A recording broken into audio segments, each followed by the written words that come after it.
Buenas tardes, el día de hoy les venimos a presentar nuestro proyecto de pensamiento matemático número 1 de la clase del maestro Samuel Enrique Arroyo Lozano.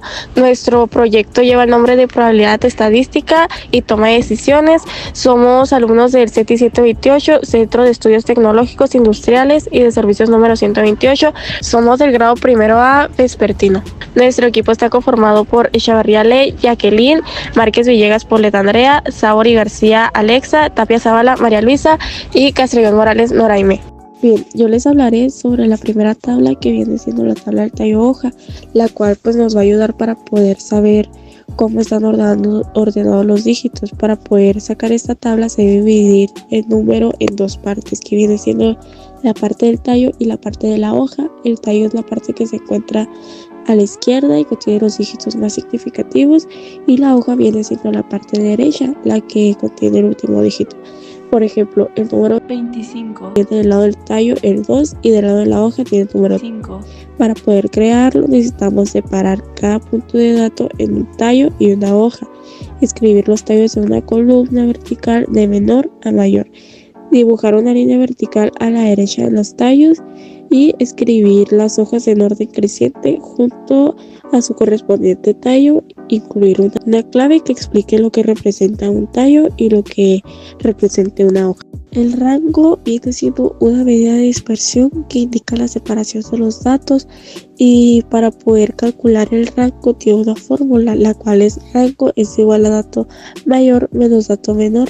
En este caso nuestro dato mayor viene siendo 3100 y el menor viene siendo 0. Al momento de restar estos datos, nuestro resultado viene siendo 3100.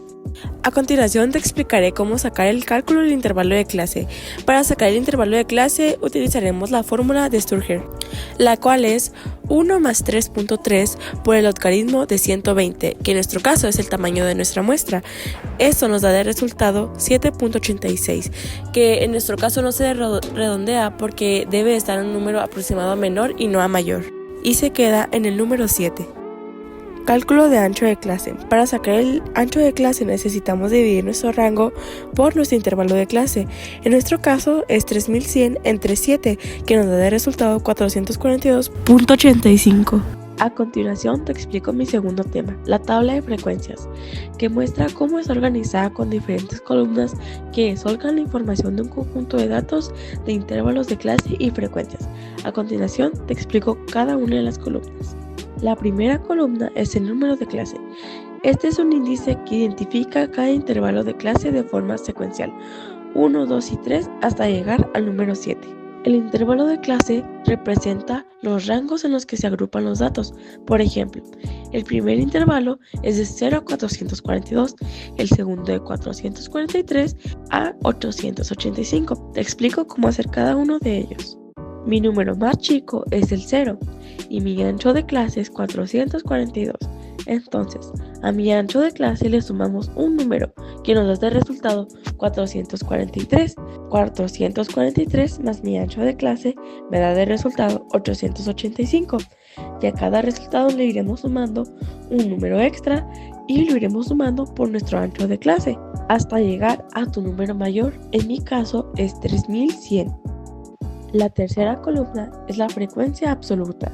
Indica cuántos datos caen dentro de cada intervalo. Por ejemplo, 99 datos están en mi intervalo de 0 a 442, 6 datos en 443 a 885 y así consecutivamente. La cuarta columna es el límite real inferior. Es el valor mínimo real del intervalo tomando en cuenta los límites de clases y añadiendo una corrección si es necesario.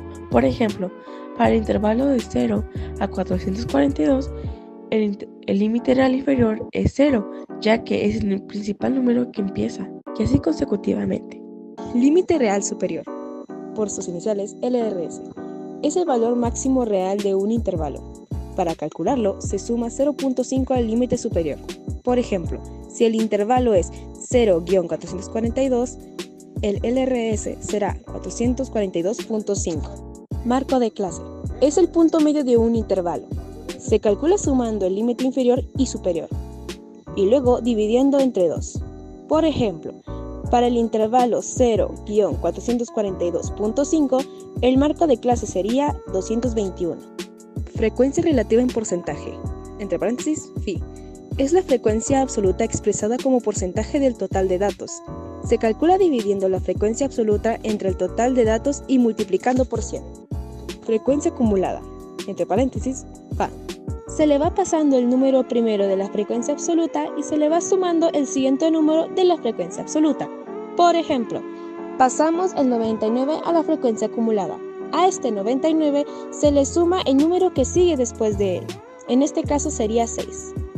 99 más 6 es igual a 105. Luego, al 105 se le suma el número siguiente, del 6 que viene siendo 13.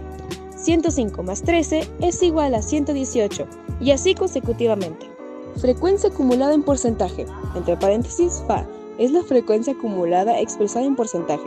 Se calcula dividiendo la frecuencia acumulada entre el total de datos y multiplicando por 100. Elaboración de gráficas.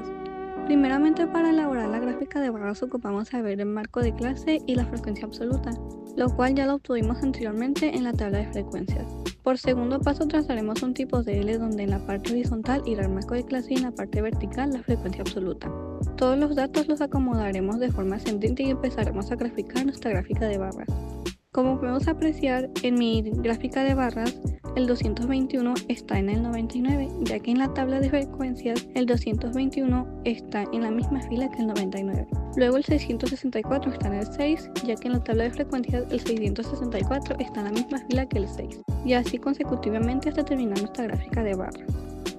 Para elaborar una gráfica de polígonos ocupamos saber igualmente el marco de clase y la frecuencia absoluta.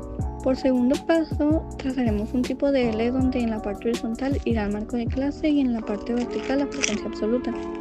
Todos los datos igualmente deberán estar acomodados de forma ascendente y empezaremos a graficar nuestra gráfica de polígono. Como podemos apreciar, hay un punto en el 99, ya que el 221 está en el 99.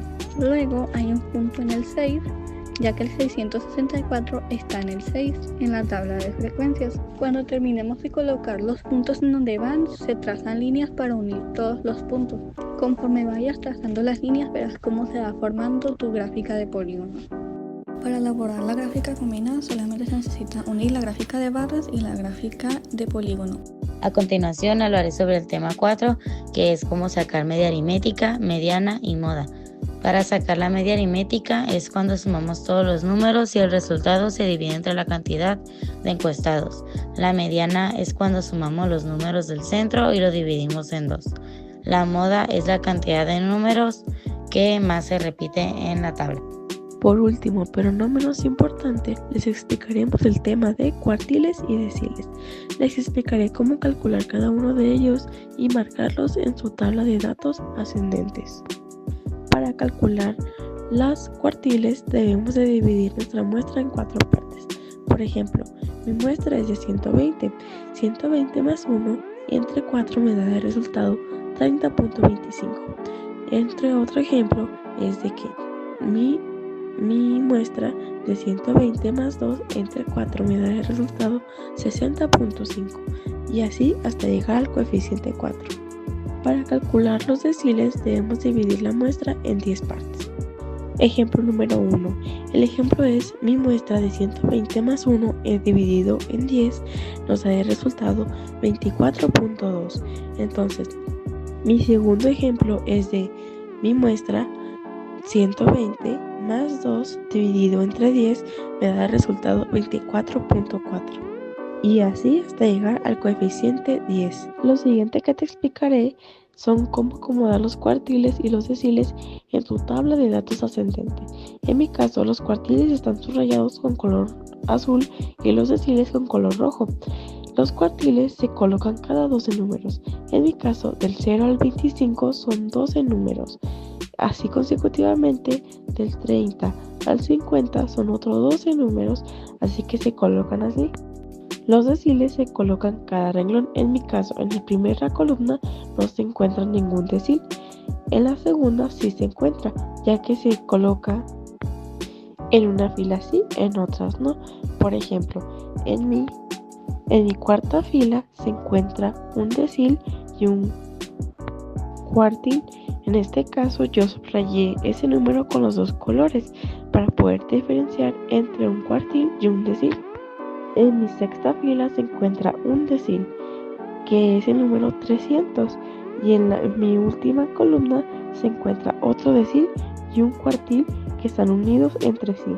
Como conclusión, con esta información se espera que ustedes, los que están viendo este video, logren comprender cómo se maneja la probabilidad estadística y toma de decisiones, sabiendo el significado, el por qué y cómo. Esperamos que les haya sido de ayuda. De lo contrario, si les cabe alguna duda, agradeceríamos que nos lo hicieran saber. Bueno, por nuestra parte es todo, espero hayan comprendido el tema y si tienen alguna duda háganoslo saber en los comentarios. No olviden darle like y compartir el video.